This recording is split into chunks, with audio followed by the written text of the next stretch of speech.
Sebuah lagi maktab rendah Sains Mara MRSM khusus untuk anak-anak pegawai dan anggota polis Diraja Malaysia PDRM akan dibina di Perak tahun ini. Ya, MRSM yang kedua selepas MRSM pertama di Kem Pasukan Gerakan UMNO PJA Kulim Kedah. Menurut Timbalan Perdana Menteri, langkah itu bagi mengutamakan kebajikan pendidikan anak-anak polis sama seperti MRSM untuk anak tentera. Anak tentera tak ada, anak polis pun kita ada satu tempat MRSM pun di Kulim ada satu. Tapi bukanlah kita nak jelas dengan pasukan lain, tetapi jangan ambil kesempatan saya jadi menteri dalam negeri juga, ambillah mana-mana yang sempat semasa saya ada sebagai menteri dalam negeri.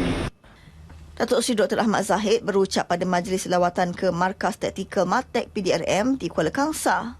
Beliau turut memberi jaminan kemudahan kuartus polis akan diberi perhatian supaya setiap anggota mempunyai tempat tinggal yang lebih selesa. Beliau juga mahu allowance tugas anggota PDRM yang terbabit dalam PRK dibayar sebelum Aidilfitri.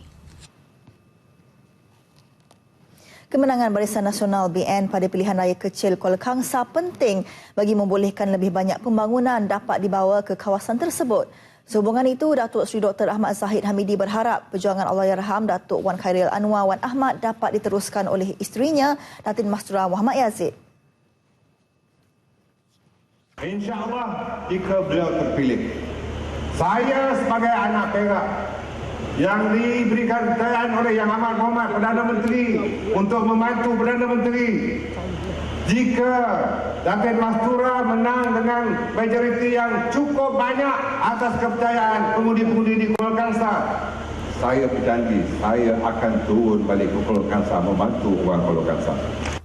Berucap pada program Rela Bersama Pemimpin di Sekolah Kebangsaan Manong, Datuk Seri Ahmad Zahid menzahirkan penghargaan dan sokongan yang diberi setiap ahli rela dalam sama-sama membangunkan negara. Lebih 3,000 anggota rela hadir pada majlis berkenaan. Datuk Seri Ahmad Zahid kemudiannya melakukan tinjauan ke Pusat Media PRK Kuala Kangsar dan beramah mesra bersama petugas media. Sebelum itu, Timbalan Perdana Menteri Datuk Seri Dr. Ahmad Zahid Hamidi menyifatkan pilihan raya kecil PRK Kuala Kangsar dan Sungai Besar paling aman dalam sejarah pilihan raya negara. Ini bertitik tolak daripada faktor kematangan politik dan kerja keras polis Diraja Malaysia PDRM yang bertugas di kedua-dua kawasan. PDRM telah memainkan peranan menjaga keamanan di kedua-dua PRK dengan menjalin hubungan baik dengan kesemua pemimpin daripada parti yang bertanding. Keadaan itu seharusnya dikekalkan sehingga hari pengundian 18 Jun ini.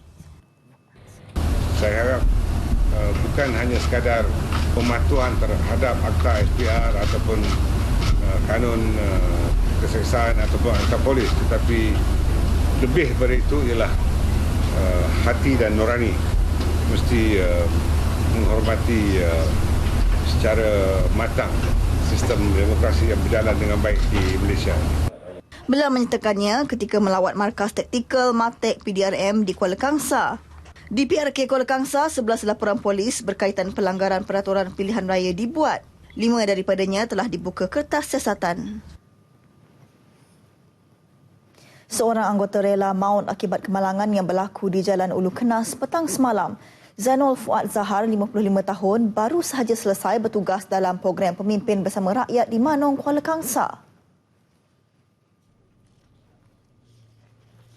Menurut Pegawai Rela Daerah Kuala Kangsar, Jasni Mat Isa, Allahyarham yang telah berkhidmat dengan rela selama 10 tahun merupakan antara anggota rela yang aktif dan merupakan Ketua Pelatun Bukit Candan.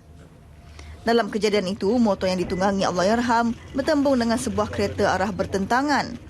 Jenazah beliau dibawa ke Hospital Kuala Kangsar untuk bedah siasat. Timbalan Perdana Menteri Datuk Seri Dr. Ahmad Zahid Hamidi yang dimaklumkan mengenai kemalangan tersebut melawat jenazah Allahyarham di Hospital Kuala Kangsar. Jenazah kemudian dibawa ke rumah abangnya dan akan dikebumikan tanah perkuburan Jalan Baru Kuala Kangsar.